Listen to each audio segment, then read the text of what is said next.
अस्सलाम वालेकुम दोस्तों, आप खबरों में पढ़ते और सुनते रहते हैं कि दुनिया की फलां शख्सियत के असासों की मालियत इतने अरब डॉलर है। अमरीकी मैगजीन फोर्ब्स हर साल एक फहरिस्त जारी करता है, लेकिन क्या आपको मालूम है कि बानी पाकिस्तान कायद-ए-आज़म मोहम्मद अली जिन्नाह कितने अरब डॉलर के मालिक थे?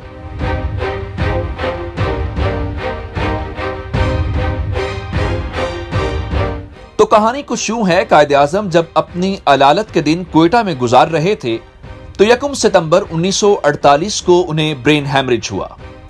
उनके डॉक्टर इलाही बख्श ने मोहतरमा फातिमा जिन्नाह को कहा कि इन्हें जल्द कराची ले जाना चाहिए, क्वेटा जैसे शहर की बुलंदी इनके लिए मौजू नहीं है।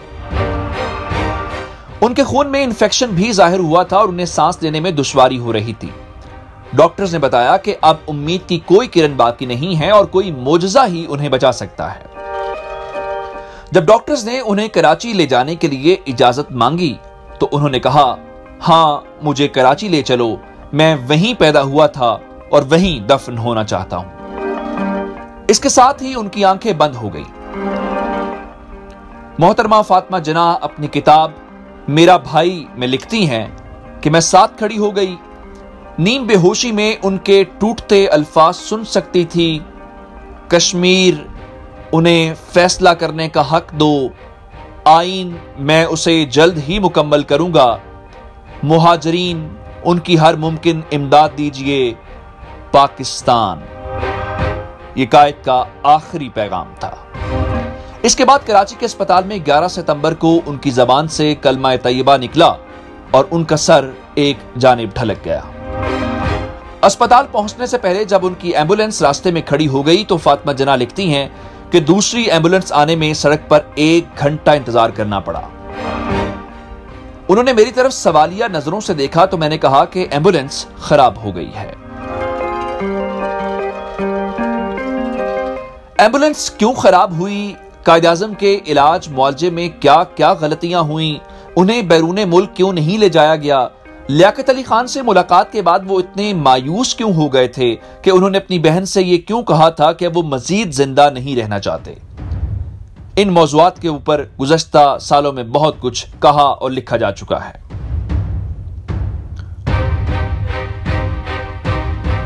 कायद-ए-आज़म अगर बानी पाकिस्तान ना होते तो भी माली लिहाज से वो इतने मुस्तहकम थे कि अपना इलाज दुनिया में कहीं भी करा सकते थे। उनके एहसासों की मालियत का जायजा अगर आज के दौर से किया जाए तो उसकी हैसियत 2 अरब डॉलर से जायद हो सकती है, जो पाकिस्तानी रुपए में 3.5 खरब बनती है। मारूफ मुहक्किक और नामवर ब्यूरोक्रेट डॉक्टर साद खान ने 2020 में छपने वाली अपनी किताब मोहम्मद अली जिन्नाह, दौलत, जायदाद, वसीयत में कायद-ए-आज़म के असासों के मुतालिक बहुत तफसील से लिखा है। वो लिखते हैं, कायद-ए-आज़म ने अपनी वसीयत 30 मई 1939 को लिखी थी, जो इस्माइली मरवजा कानून के तहत थी। यह कानून उन्हें अपनी मर्जी से हिस्से मुतय्यन करने की इजाजत देता था। वसीयत के 2 हिस्से थे। पहला हिस्सा खानदान के अफराद से मुताल्लिक है, जबकि दूसरा पाकिस्तान और भारत के कई इदारों के नाम अपनी विरासत छोड़ता है। इसके बाद कायद-ए-आज़म 9 साल तक जिंदा रहे। पाकिस्तान भी बन गया, मगर उन्होंने अपने रिश्तेदारों और तालीमी इदारों के हिस्से में कोई कमी बेशी नहीं की। इनमें इस्लामिया कॉलेज पेशावर, सिंध मदरसतुल इस्लाम, अलीगढ़ मुस्लिम यूनिवर्सिटी, अंजुमन इस्लाम स्कूल बम्बे, अरीक कॉलेज नई दिल्ली और यूनिवर्सिटी ऑफ बॉम्बे शामिल थे। मोहम्मद अली जिन्नाह से कायद-ए-आज़म बनने का सफर तो तारीख में बहुत तफसील से बयान हुआ है, मगर एक आम इंसान से खरबपति बनने की दास्तान से कोई वाकिफ नहीं है। डॉक्टर साद खान अपनी किताब में लिखते हैं कि सन 1900 में बतौर प्रेसिडेंसी मजिस्ट्रेट उनकी तनख्वाह 1500 रुपए माहाना थी, मगर उन्होंने 6 माह के अंदर यह कहकर इस्तीफा दे दिया कि वो इतने पैसे रोजाना कमा लिया करेंगे। फिर वो दिन आ ही गया जब उनका शुमार हिंदुस्तान के महंगे तरीन वकला में किया जाता था। उन्होंने वकालत से जो पैसे कमाए उनसे सरमायाकारी की। 1926 में बॉम्बे डाइनिंग, टाटा स्टील और ट्रॉमवे कंपनी में उनके हिस्से की मालियत 14 लाख रुपए थी, जो आज की करेंसी के हिसाब से 68 करोड़ रुपए बनती है। इस अरसे में कायद-ए-आज़म का शुमार हिंदुस्तान के चोटी के 10 सरमायाकारों में होने लगा था। इसी साल जब वो अपनी बेगम रत्ती जिन्नाह के साथ छुट्टियां मनाने श्रीनगर की डल झील गए तो वहां बेगम जिन्नाह ने 1 हफ्ता गुजारने के लिए تیرتی کشتی کی تزئین و آرائش پر 50,000 روپے خرچ کر دیے۔ اس زمانے میں اس رقم سے کراچی یا لاہور کے پوش ایریا میں 4 کنال کا بنگلہ مل جاتا تھا۔ قائد اعظم اس زمانے میں کراچی، بمبے، دلی اور لاہور میں پرائم لوکیشنز پر انتہائی قیمتی جائیدادوں کے مالک بھی تھے۔ انہوں نے سب سے پہلے جو جائیداد خریدی وہ بمبے میں لٹل گبز روڈ پر واقع ایک بنگلہ تھا۔ اس کے ساتھ 4 منزلہ عمارت میفیر فلیٹ نامی تھی جس میں 8 فلیٹس تھے۔ یہ عمارت انہوں نے 33,08,000 روپے میں خرید کر کرائے پر چڑھا دی، جسے انہوں نے 1943 میں 10 لاکھ میں فروخت کر کے کراچی اور لاہور میں جائیدادیں خریدی۔ بمبے میں ساحل سمندر پر 15,476 مربع گز پر ایک شاندار بنگلہ جو ساؤتھ کوٹ کہلاتا تھا انہوں نے 1916 میں سر آدم جی سے 1.25 لاکھ روپے میں خریدا تھا، جسے انہوں نے 1918 میں اپنی شادی کے موقع پر اپنی اہلیہ رتی جناح کو تحفے میں دے دیا تھا۔ 1936 میں انہوں نے پرانی عمارت کو گرا کر ایک اطالوی کمپنی کے ذریعے عالی شان بنگلہ بنوایا، جس پر اس زمانے میں 2.25 لاکھ روپے لاگت آئی تھی اور یہ 3.25 سال میں مکمل ہوا تھا۔ اس گھر میں 22 ملازمین ان کی خدمات پر مامور تھے۔ مئی 1947 میں عراقی کونسل خانے نے اسے 18 لاکھ میں خریدنے کی کوشش کی، تاہم قائد اعظم اس کے 25 لاکھ روپے مانگ رہے تھے۔ یہ جائیداد جو جناح ہاؤس کہلاتی ہے اور اس وقت سے مقفل ہے اور پاکستان اور بھارت کے درمیان ایک سفارتی تنازع کی شکل اختیار کر چکی ہے، 3 سال پہلے اس کی قیمت کا تخمینہ $40 کروڑ لگایا گیا تھا۔ جناح منزل دلی قائد اعظم نے 1938 میں 1 لاکھ میں خریدی تھی، جہاں ان کے 19 ملازمین بھی رہا کرتے تھے۔ اس زمانے میں اس گھر کا ماہانہ خرچہ 10,000 روپے تھا۔ 1947 میں قائد اعظم نے جناح ہاؤس بھارت کے چوٹی کے صنعتکار اور ٹائمز آف انڈیا کے مالک کرشنا ڈالمیا کو 3 لاکھ میں فروخت کر دیا تھا۔ اب یہ مکان ہالینڈ کے سفیر کی رہائش گاہ ہے جس کی موجودہ مالیت $12 کروڑ ہے۔ 2.5 ایکڑ پر محیط جناح منزل کراچی انہوں نے 1943 میں 1,80,000 روپے میں خریدی تھی، جو اب عجائب گھر میں تبدیل ہو چکی ہے، جہاں قائد اعظم کے ذاتی استعمال کی اشیاء رکھی گئی ہیں۔ جب قائد اعظم نے کراچی کا جناح ہاؤس خریدا، اسی دوران انہوں نے جناح ہاؤس لاہور بھی خریدا۔